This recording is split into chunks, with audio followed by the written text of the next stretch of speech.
C'est un destin hors du commun qui arrive à cette femme, cette jeune esclave affranchie, mademoiselle Alice Mathieu Dubois.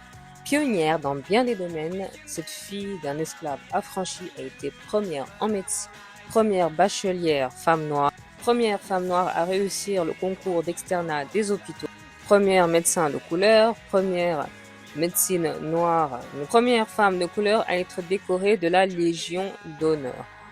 Le 20 septembre 1833 sont transcrits des actes d'état civil à l'état de Cayenne, dont le quatrième est celui de Victoire, la mère de Mathieu. Ensuite, ceux de trois de ses premiers enfants, 5, 4 et 3 ans. Leur ancienne propriétaire, Zilia, a 65 ans. Alors, Zilia, dite Dubois, est elle-même une esclave affranchie, qui était justement ancienne esclave, et comme elle était affranchie, donc elle pouvait posséder et affranchir d'autres esclaves. Donc, elle publie la demande dans le journal local, sur la feuille de la Guyane française en l'occurrence.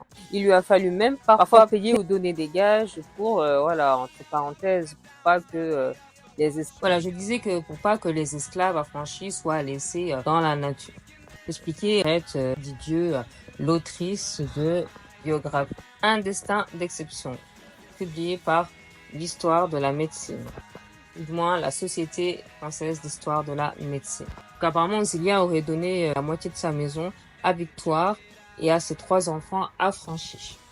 Les autres enfants, le 4e et le 5e, sont affranchis en 1834. Mathieu en octobre, toujours à la demande de Zilia, la propriétaire. Un autre né l'année suivante, mais il ne survit pas. Et encore un dernier voit le jour au sein de la fratrie en 1838. Il est désormais inscrit à l'état civil et se voit désormais attribuer un nom de famille. Alors quand un esclave était affranchi, on lui donnait un patronyme, qui était souvent d'ailleurs le prénom de la mère, indique Pierre Cardieu.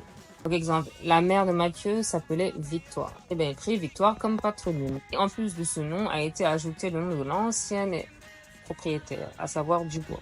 Mathieu Victoire Dubois donc, passe son enfance dans la maison villa de Zilia, située rue du Berry à Cayenne, près du mont Lossa. Qu'est-ce que t'en penses? Dis-le moi dans les commentaires et abonne-toi si tu veux une partie 2.